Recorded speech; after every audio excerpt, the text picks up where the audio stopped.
The torrential rain swept across the Masai Mara savanna, cold droplets piercing through the sparse canopy of acacia trees like needles. In the stillness of the dark night, a weak moan echoed from the bushes, the final breath of an old cow elephant before she closed her eyes forever. Beside her warm body, slowly growing cold, a tiny life had just entered the world. A baby elephant no bigger than a German shepherd, standing only 85 centimeters tall from foot to shoulder, weighing approximately 120 kilograms. The baby elephant possessed soft gray-brown skin, still damp from amniotic fluid, with tiny wrinkles running along his round, plump body. His ears, small as two leather fans, flapped weakly in the cold air. His round, wide eyes, black and shiny like two glass marbles, looked around with confusion and fear. His little trunk, only about 30 centimeters long, kept curling and uncurling awkwardly, as if he didn't yet know how to use his most important organ. The adult elephants in the herd gathered around, lowering their heads to smell and examine the orphaned calf. The old matriarch, with ancient scars across her forehead and a broken tusk from long ago, signaled for the entire herd to move. The survival instincts of elephant kind whispered that they couldn't let a newborn slow down the entire group in this harsh environment where predators lurked and water sources were increasingly scarce. Initially, some of the younger females showed maternal instincts, trying to guide the stumbling calf with gentle nudges from their trunks. The baby elephant, whom we shall call Django, attempted to follow, his tiny legs trembling with each step on the uneven terrain. His miniature trunk swayed from side to side as he struggled to maintain balance, occasionally touching the ground for support like a walking stick. But Django's natural curiosity and playful nature soon became a source of irritation for the stressed adults. While the herd needed to move quietly past a pride of lions, Django would trumpet softly, his tiny voice barely audible, but enough to potentially attract unwanted attention. When the herd stopped to feed, Django would wander off, fascinated by colorful dung beetles rolling their spherical treasures across the dirt, or mesmerized by the way sunlight filtered through the tall grass. The adult elephants grew increasingly impatient with his antics. A large bull, his massive frame towering over the tiny calf, would use his trunk to push Django back into line more roughly than necessary. The adolescent elephants, struggling with their own place in the hierarchy, began to see the orphan as an easy target for their frustrations, occasionally bumping into him or blocking his path to the water source. The most heartbreaking moments came during feeding time. Django's tiny trunk was not yet developed enough to strip bark from trees or gather grass efficiently. He would watch hungrily as the other elephants fed, his little stomach rumbling with need. When he tried to nurse from the female elephants, they would step away, their own calves taking priority in the harsh mathematics of survival. Days turned into a week, and Django's condition deteriorated. His skin, once soft and supple, began to show signs of dehydration, becoming loose and wrinkled beyond what was normal for his age. His eyes, originally bright with curiosity, dulled with exhaustion and malnutrition. The tiny elephant began to lag further and further behind the herd, his small legs unable to match their pace across the increasingly difficult terrain. The breaking point came during a river crossing. The adult elephants waded through the muddy water with practiced ease, their massive bodies creating a path through the current. Django, barely tall enough to keep his trunk above water, struggled desperately against the flow.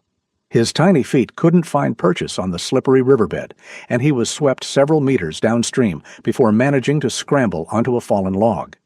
By the time he pulled himself onto the opposite bank, shivering and covered in mud, the herd had already disappeared into the distance. The matriarch had made her decision. The survival of the many outweighed the needs of one struggling calf. Django stood alone on the riverbank, his tiny frame silhouetted against the vast African sky, trumpeting weak calls for his family that would never be answered. The solitary journey that followed tested every fiber of Django's being. His small size, which had been a disadvantage in the herd, now became both a blessing and a curse in the wild. He could hide more easily from predators, squeezing under fallen logs or into small crevices between rocks. But he was also more vulnerable to the elements and unable to defend himself against even medium-sized threats. The African sun beat down mercilessly during the day, causing his sensitive skin to burn and crack. His tiny ears, not yet large enough to provide adequate cooling like those of adult elephants, flapped frantically as he sought shade under increasingly sparse vegetation. At night, the temperature dropped dramatically, and without the warmth of the herd's bodies, Django shivered uncontrollably, his small frame unable to retain heat effectively. Water became an obsession. His underdeveloped trunk made drinking a laborious process, requiring him to kneel awkwardly at water sources and use his mouth directly, a vulnerable position that left him exposed to predators. Often, he would find dried riverbeds where water had recently flowed, the cracked earth mocking his desperate need. Food proved equally challenging. Young elephants typically learn feeding behaviors by observing their mothers and other herd members. Alone, Django had to discover through trial and error which plants were safe to eat. His tiny trunk, still lacking the complex muscle control of adult elephants, struggled to manipulate vegetation. He made mistakes, consuming bitter leaves that made him sick, or spending hours trying to strip bark from trees with wood too hard for his small tusks to penetrate. The psychological toll was perhaps even greater than the physical hardship. Elephants are inherently social creatures, their emotional well-being tied intrinsically to the bonds within their family groups. Django's trumpeting calls, initially frequent and hopeful, gradually became less frequent and more subdued. His natural playfulness dimmed as survival became his sole focus. Predators posed a constant threat to the vulnerable calf. Hyena clans, recognizing easy prey, began to track his movements, their haunting calls echoing through the night as Django huddled in whatever shelter he could find. Leopards, normally cautious around elephants, grew bolder when they realized this one was alone and defenseless. Several times, Django narrowly escaped death, his small size allowing him to squeeze into spaces his pursuers couldn't follow. The most terrifying encounters came with lions. A pride, desperate during the dry season, stalked him for 2 full days. Django's instinctive fear of these apex predators was overwhelming, causing him to flee in panic, exhausting his already depleted energy reserves. Only a chance encounter with an angry rhinoceros who charged at the lions to protect her own territory allowed Django to escape into thick brush where the big cats couldn't follow. As the days stretched into weeks, Django's physical condition continued to deteriorate. His ribs began to show clearly beneath his skin, and his movements became increasingly labored. His eyes, once bright with intelligence and curiosity, took on a hollow, desperate quality. The tiny elephant, who had once been curious about dung beetles and sunlight, was now focused solely on finding his next meal and avoiding death. Yet even in his darkest moments, Django's spirit showed remarkable resilience. When he found a small waterhole, he would spend precious time not just drinking, but playing in the mud, coating his skin to protect it from the sun and insects. When he discovered a grove of young trees with tender shoots, he would eat methodically, savoring each bite while remaining alert for danger.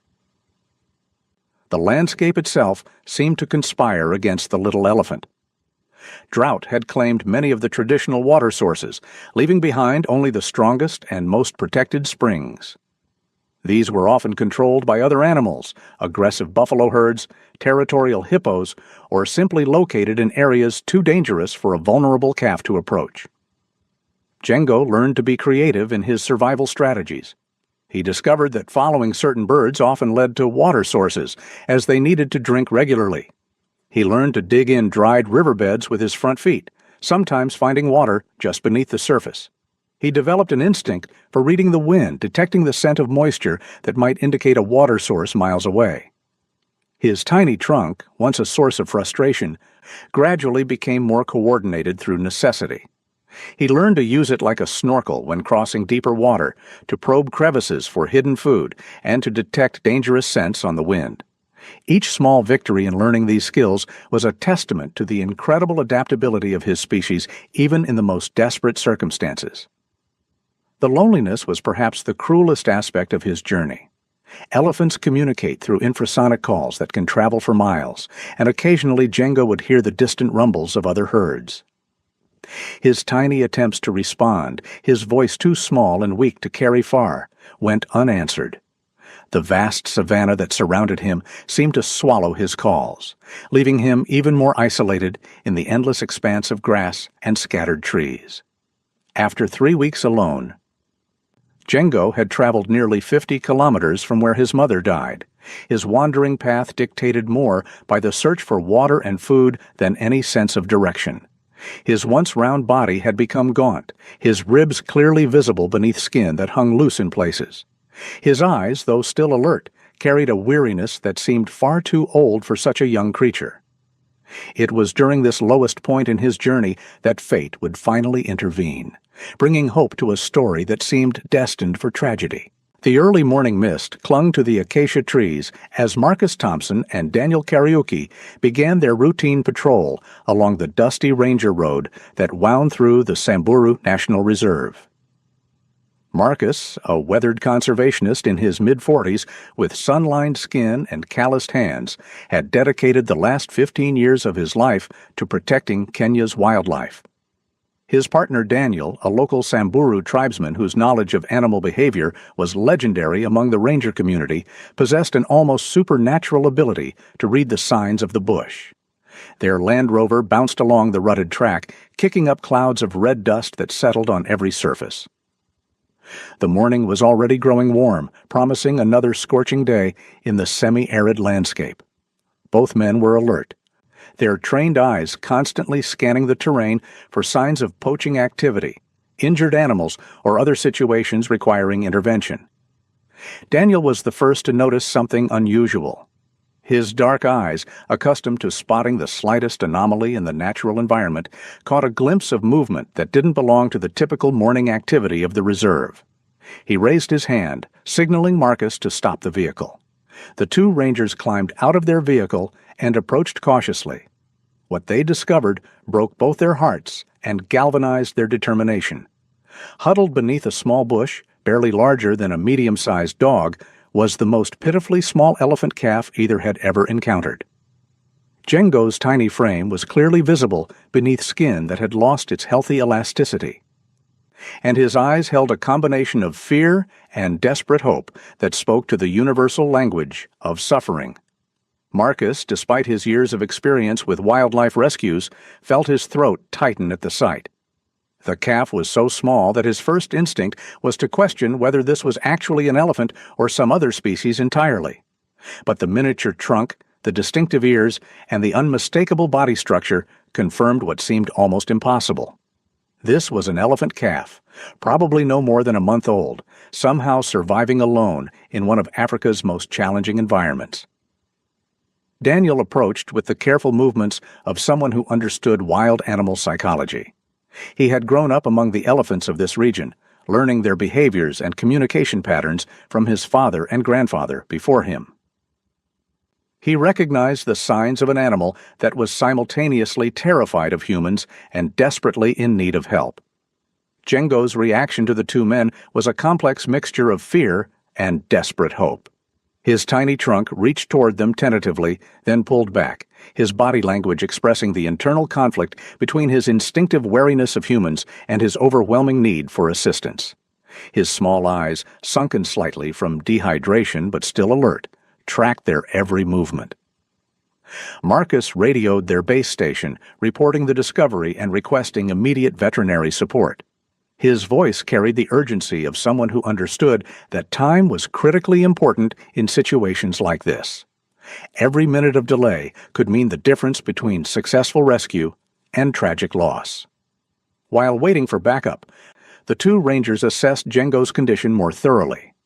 Daniel, drawing on his traditional knowledge, noted the signs of severe dehydration, the way the calf's skin tented when gently pinched, the dullness in his eyes, the slight tremor in his legs that suggested dangerous electrolyte imbalances.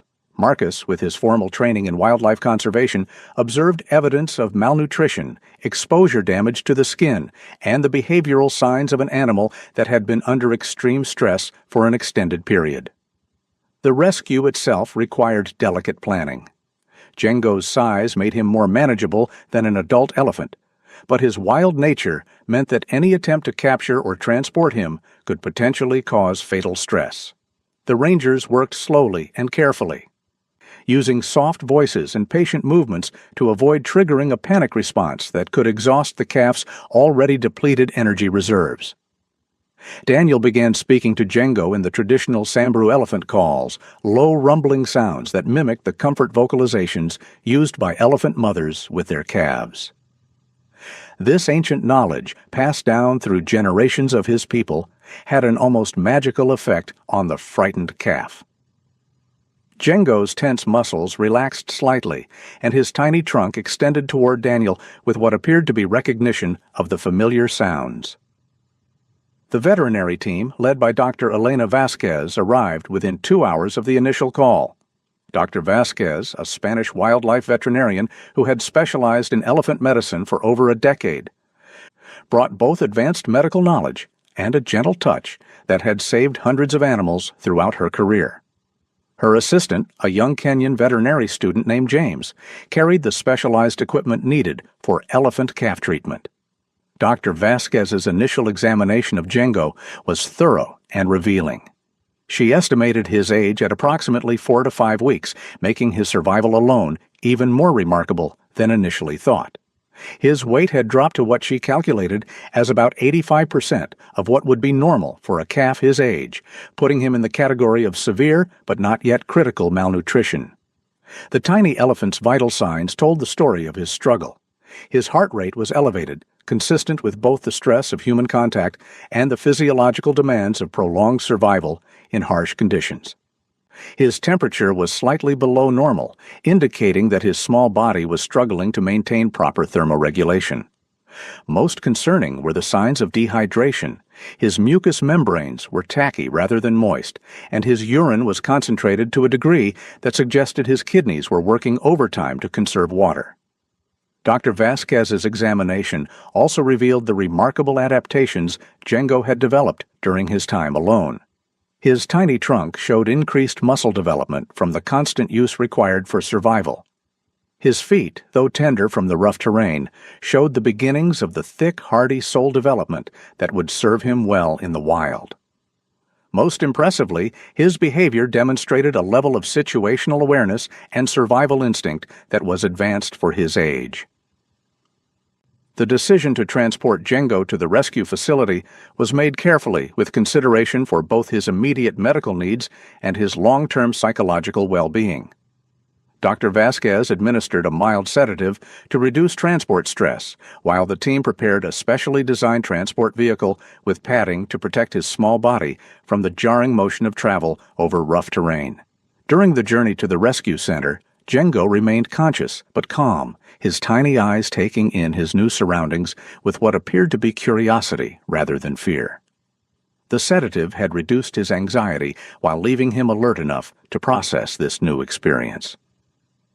Marcus stayed close to him throughout the journey, speaking in low, reassuring tones and occasionally offering gentle touches that seemed to comfort the tiny elephant. The rescue center, located within the boundaries of the reserve, was specifically designed for the rehabilitation of orphaned elephant calves. The facilities included specialized enclosures that could accommodate elephants of various ages and sizes, medical equipment tailored for elephant physiology, and most importantly, a team of caregivers who understood the complex emotional and social needs of these highly intelligent animals. Dr. Vasquez's initial treatment focused on addressing Django's immediate medical needs while avoiding any procedures that might cause unnecessary stress. Fluid therapy was administered to address his dehydration, but in carefully measured amounts to avoid overwhelming his compromised system. Nutritional support came in the form of a specially formulated milk replacer that closely mimicked elephant milk in both composition and temperature. The most challenging aspect of Django's early care was addressing his psychological state. Elephants who have experienced trauma often develop behavioral abnormalities that can persist throughout their lives if not properly addressed. Django showed signs of hypervigilance. his tiny trunk constantly moving to assess his environment, his ears perpetually alert for signs of danger, his sleep patterns disrupted by what appeared to be anxiety-driven insomnia. The caregiving team, led by senior keeper Sarah Mwangi, implemented a carefully designed routine aimed at providing the security and consistency that Django had lost when separated from his family. Sarah, who had worked with orphaned elephants for over 8 years, understood that successful rehabilitation required not just medical treatment, but also the recreation of the emotional bonds that are crucial to elephant development. The first few days at the center were critical.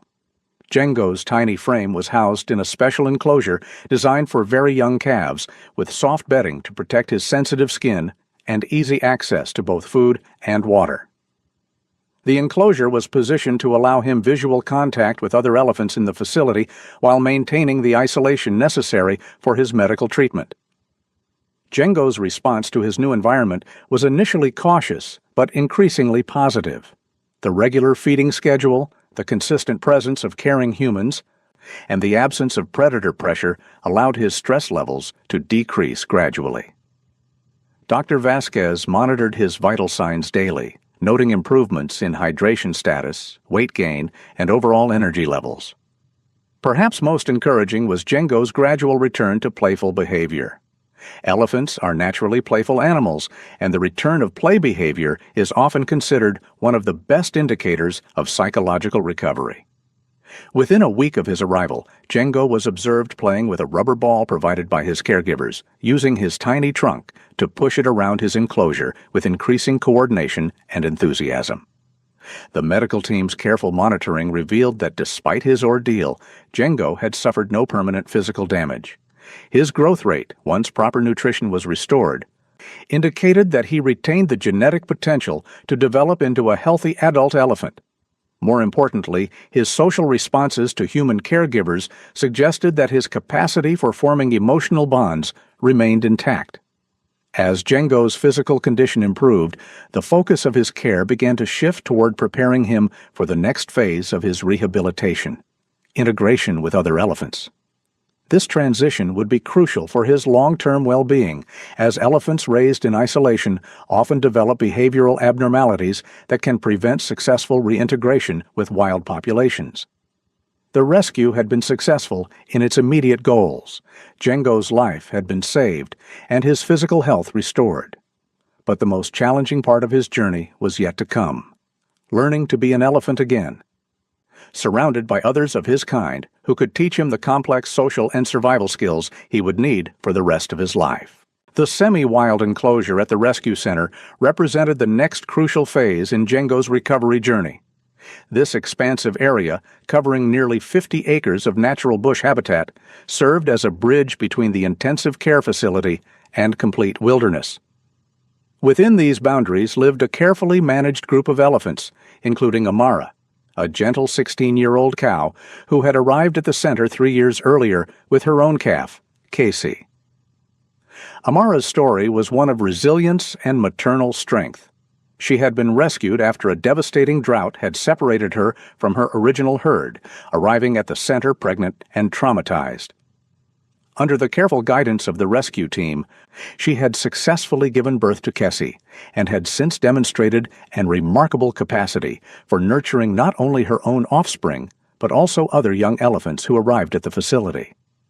Dr. Vasquez and the care team spent considerable time observing Amara's behavior patterns before deciding she might be suitable as a surrogate mother for Django.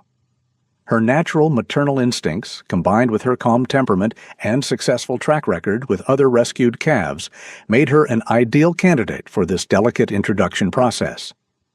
Cassie, now 18 months old and significantly larger than Django, presented both an opportunity and a potential challenge.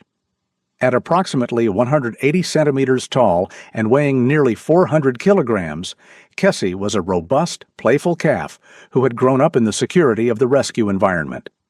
His confident, outgoing personality could either help draw Django out of his shell or potentially overwhelm the smaller, more timid calf.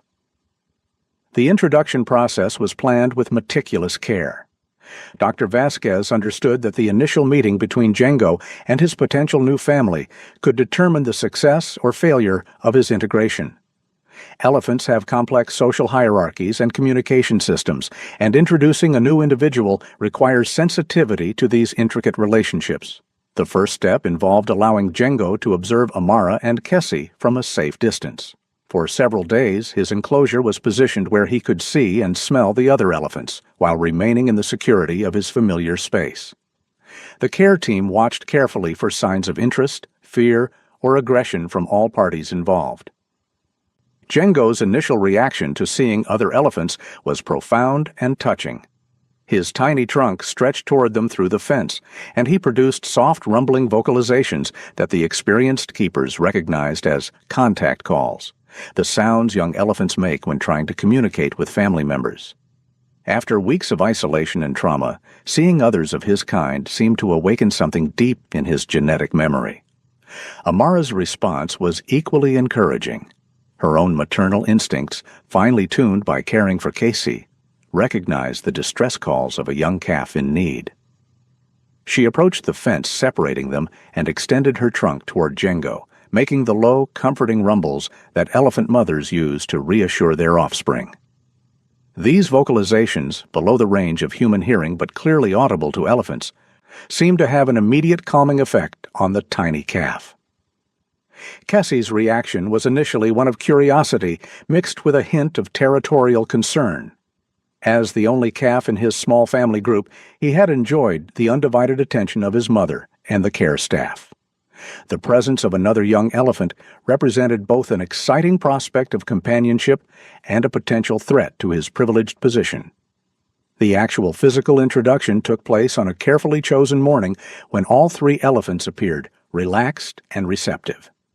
Sarah Mwangi and her team created a controlled environment where the animals could interact safely, with multiple escape routes available and experienced handlers positioned to intervene if necessary. When the gate between enclosures was opened, the initial moments were tense with anticipation. Django, despite his eagerness to join the other elephants, remained cautious, his survival instincts still strong after his ordeal in the wild. He approached slowly, his tiny trunk extended and his ears alert for any signs of aggression. Amara moved toward him with the deliberate, measured pace of an experienced mother.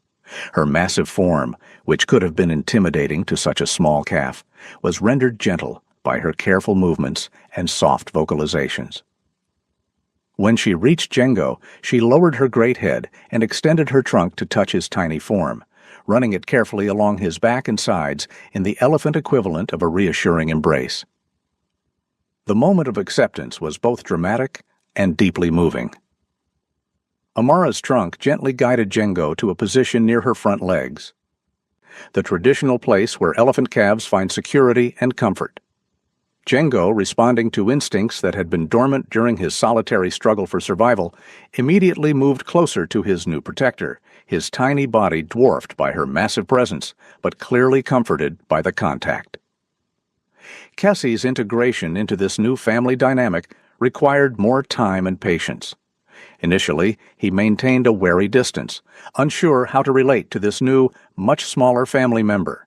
His own size and strength, normal for his age, seemed enormous compared to Django's diminutive frame. The care team watched carefully for signs of jealousy or aggression that could endanger the tiny calf. However, Kessie's natural curiosity and playful nature soon overcame his initial hesitation. Encouraged by his mother's obvious acceptance of the newcomer, he began to approach Django with gentle, investigative touches of his trunk. These early interactions required careful supervision, as Kessie's idea of gentle play could easily overwhelm his much smaller companion. The bonding process between the three elephants unfolded over several weeks, each day bringing new developments in their relationships. Amara's maternal instincts expanded naturally to encompass both calves, and she showed remarkable sensitivity to their different needs. With Kessie, she maintained the easy familiarity of their established relationship. With Django, she demonstrated the extra care and protection that his vulnerable size required. One of the most touching aspects of their developing relationship was observed during feeding times. Elephant mothers typically assist their young calves in learning proper feeding techniques, and Amara extended this guidance to Django with infinite patience. His tiny trunk, still developing the complex muscle control necessary for efficient food gathering, required constant assistance and encouragement. Amara would carefully select the most tender shoots and leaves, presenting them to Django in a way that made them easier for him to grasp with his underdeveloped trunk.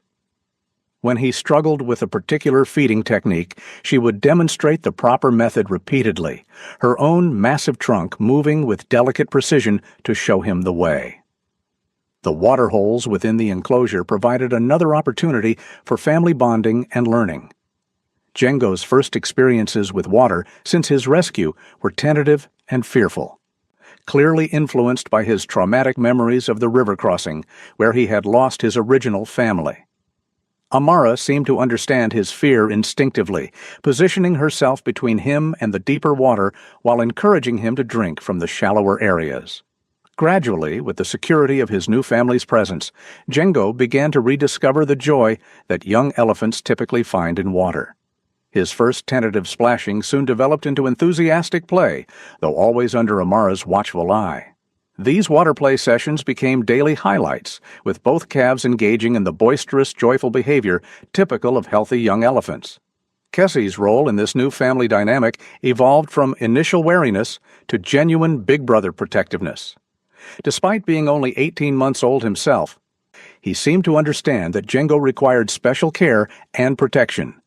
Their play sessions were carefully modulated, with Casey learning to control his strength and size to avoid accidentally injuring his smaller companion. The development of their relationship was perhaps most evident during rest periods. Elephants are tactile creatures who find comfort in physical contact with family members. Initially, Django would position himself close to Amara's protective bulk, finding security in her massive presence. As weeks passed, a typical rest scene would find all three elephants in contact with each other. Amara providing the anchor point, Kessie resting against her side, and tiny Django secure in the space between them. Dr. Vasquez monitored Django's progress with growing satisfaction. His physical development, aided by proper nutrition and the reduced stress of family security, exceeded their most optimistic projections. His weight gain was steady and healthy, and his tiny frame began to develop the robust build characteristic of well-fed elephant calves. More importantly, his behavioral development showed remarkable improvement. The hypervigilance that had characterized his early days at the rescue center gradually gave way to the relaxed alertness typical of young elephants growing up in a safe environment. His play behavior became more elaborate and creative, indicating healthy cognitive development and emotional well-being. The care team noted several milestone moments in Django's integration with his new family. The first time he initiated play with Kessie marked his growing confidence and social skills. The first night he slept peacefully without the restless movements that had characterized his early trauma-influenced sleep patterns indicated his increasing sense of security. Perhaps most significantly, the first time he made the contact calls that young elephants use to maintain communication with their family members while foraging showed that he had psychologically accepted Amara and Casey as his true family. These low-frequency vocalizations, inaudible to human ears but clearly detected by elephant family members, represented his full integration into their social unit.